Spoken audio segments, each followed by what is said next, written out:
ഇന്നുണ്ടല്ലോ വളരെ ടേസ്റ്റി ആയിട്ടുള്ള വടുകപ്പുളി നാരങ്ങ അച്ചാറാണ്. ചെറുനാരങ്ങ അച്ചാറിനേക്കാളും ഭയങ്കര രുചിയാട്ടോ ഈ ഒരു അച്ചാറിന്. വീഡിയോ സ്കിപ്പ് ചെയ്യാതെ ഫുള്ള് കാണണേ. ഇഷ്ടപ്പെട്ട ചാനലൊന്ന് ലൈക്ക് ചെയ്യും, ഷെയർ ചെയ്യും, സബ്സ്ക്രൈബ് ചെയ്ത് സപ്പോർട്ട് ചെയ്യണം. താമസിക്കുന്നില്ല, നേരെ വീഡിയോയിലേക്ക് തന്നെ പോവാം.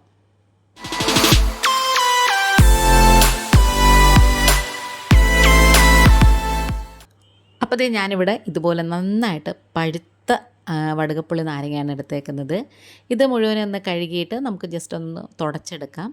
എന്നിട്ട് നമുക്കിതിൻ്റെ തൊലിയൊക്കെ ചെത്തിക്കളയാമേ. ഇത് ഫുള്ള് നമ്മൾ തൊലി ചെത്തേണ്ട, അവിടെ ജസ്റ്റ് ഇങ്ങനെ ഒന്ന് തൊലി ചെത്തിക്കളഞ്ഞാൽ മതിയേ. ഇതിൻ്റെ തൊലിക്കകത്താണ് കേട്ടോ ഇതിനൊരു മണമുള്ളത്. അപ്പോൾ നമ്മളത് ഫുള്ള് ചെത്തിക്കളയാതിരിക്കുന്നതാണ് നല്ലത്. ഇനി നമുക്കിതൊന്ന് കട്ട് ചെയ്തെടുക്കാം.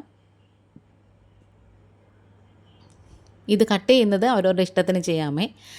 വേണമെന്നുണ്ടെങ്കിൽ ചെറിയ നീളത്തിൽ കട്ട് ചെയ്യാം, അല്ലാന്നുണ്ടെങ്കിൽ ഇതേപോലെ ചെറിയ ചെറിയ കഷ്ണങ്ങളായിട്ട് മുറിച്ചിട്ട് അങ്ങനെ ഇടാം. ഇനി നമുക്കിതിലേക്ക് പരലുപ്പ് ചേർത്ത് കൊടുക്കാം. ആവശ്യത്തിനുള്ള പരലുപ്പും കൂടി ഇട്ടിട്ട് നന്നായിട്ട് ഇങ്ങനെ തിരുമ്മി ഒന്ന് യോജിപ്പിച്ച് ഒരു 15 മുതൽ 20 മിനിറ്റ് വരെ ഒന്ന് റെസ്റ്റ് ചെയ്യാനായിട്ട് മാറ്റി വയ്ക്കണേ.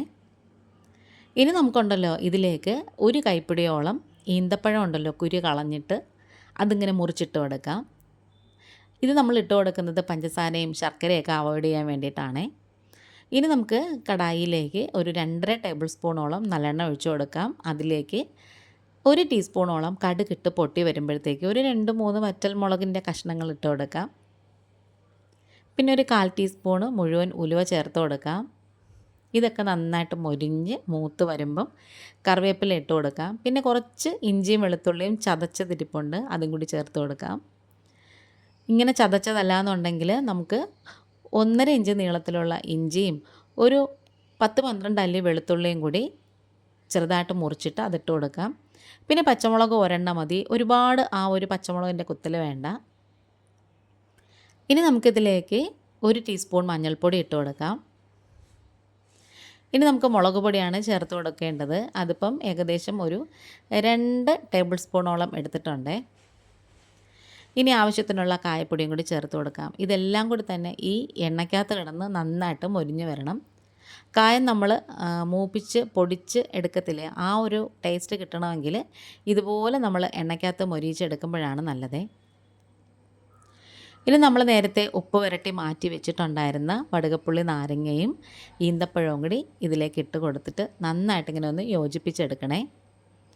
നന്നായിട്ടിങ്ങനെ ഒന്ന് മിക്സ് ചെയ്തെടുക്കണം. ചെറുതായിട്ടിങ്ങനെ ഒന്ന് മൊരിഞ്ഞ് വരും നാരങ്ങയൊക്കെ ഉണ്ടല്ലോ. തീ നമ്മൾ ഈ സമയത്ത് മീഡിയത്തിൽ തന്നെ വെച്ചേക്കണേ.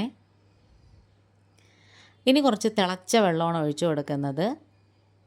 അതിങ്ങനെ ഒഴിച്ചു കൊടുക്കുമ്പോഴത്തേക്കും നമുക്ക് ഭയങ്കര ലൂസാണെന്ന് തോന്നും, പക്ഷേ ഇതെല്ലാം കൂടെ വെന്ത് വരുമ്പോഴത്തേക്കും നന്നായിട്ട് കുറുകി വരും. പിന്നെ തണുക്കുകയും കൂടെ ചെയ്യുമ്പോഴത്തേക്കും കുറച്ചും കൂടി സെറ്റായിട്ട് വരും.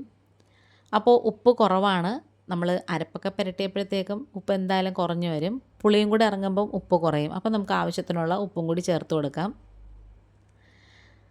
ഈന്തപ്പഴം ചേർക്കുന്നതുകൊണ്ട് ഒരു പ്രത്യേക ടേസ്റ്റാണ് കേട്ടോ ഈ ഒരു അച്ചാറിന്.